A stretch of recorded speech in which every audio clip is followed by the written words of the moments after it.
Hello everyone, welcome to our channel Edu World.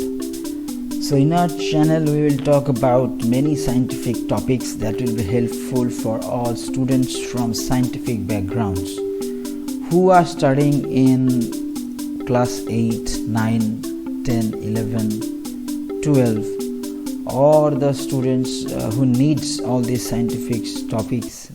These topics will be very much helpful for them. So in this lecture we will talk about scalars and vectors. So guys, please like, share, comment and subscribe our channel. And if you have any question or any doubt, you can comment in our video and we will try to answer your question, obviously. So starting with this lecture, at first we will see what are the scalar quantities and what are the vector quantities. So scalar quantities are those who have only magnitude but no direction. So scalar quantities has no direction but only magnitude.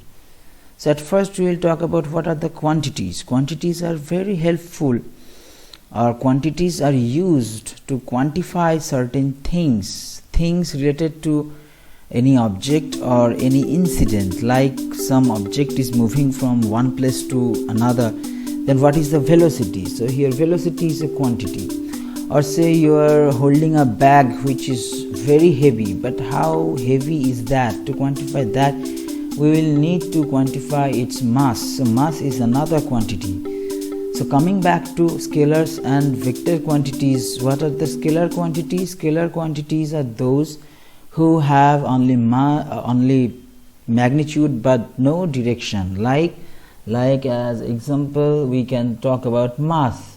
Mass is mainly denoted by, in maximum cases it will be denoted by small m, as m is the first letter of the word mass. So unit of the mass is kg in SI. And you will see that there is no mention of the direction of mass because it is not needed. Say the mass of this object is 7 kg, so the mass is 7 kg. There is no need to mention the direction. Similarly, in case of density, density is denoted by rho and unit is kg per meter cube, as density is what? Density is mass by volume. So the unit of mass is kg and volume, the unit of volume is meter cube. So the unit of density is kg per meter cube. And you have never heard that the density of water is this much to this direction, because there is no need to mention the direction. So density is also a scalar quantity. Similarly, volume, temperature or many other quantities are there who have only magnitude but no direction. So they are scalar quantities. But in case of vectors, magnitude and direction both are very important. Okay, like velocity. When we talk about velocity, we will have to mention the direction of the velocity. Okay, so in case of vectors, you will see that it is denoted by the first letter of the word, and in maximum cases, and over the letter we will use an arrow to mention, to quantify or to denote that this is a vector. In case of scalar, you will find no arrow over any scalar quantity, but in case of vector the arrow is masked. Okay, so similarly, like force is denoted by, in maximum cases, F and an arrow over it to show that force is a vector. So now why this direction is very much important, we will see an example. Say here is an object and you are pulling that object by a force F in this direction. Say the force you are using here is 5 Newton. Now say your friend has arrived and he is trying to pull that object in the opposite direction with the same force. So what will be the net effect on that object? No net effect, because your friend is opposing your force with the same amount or the same magnitude of force and in the opposite direction.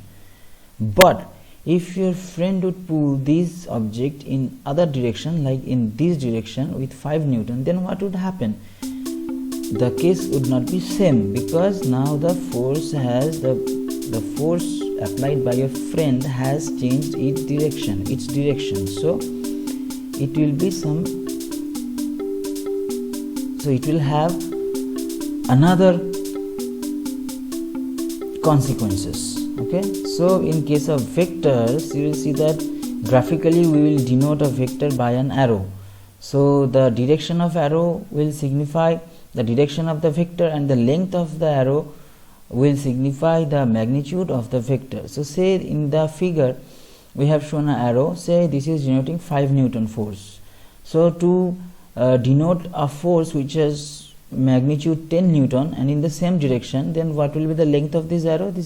The length of the arrow to denote 10 Newton in the same direction will be double of this arrow. Okay, so next, so representing a vector graphically, how we will represent a vector? Say one vector which is shown in the figure, which is a, small a, and the starting point of the vector is at origin and the end point of the vector is at x, y. So what will be the magnitude of this vector?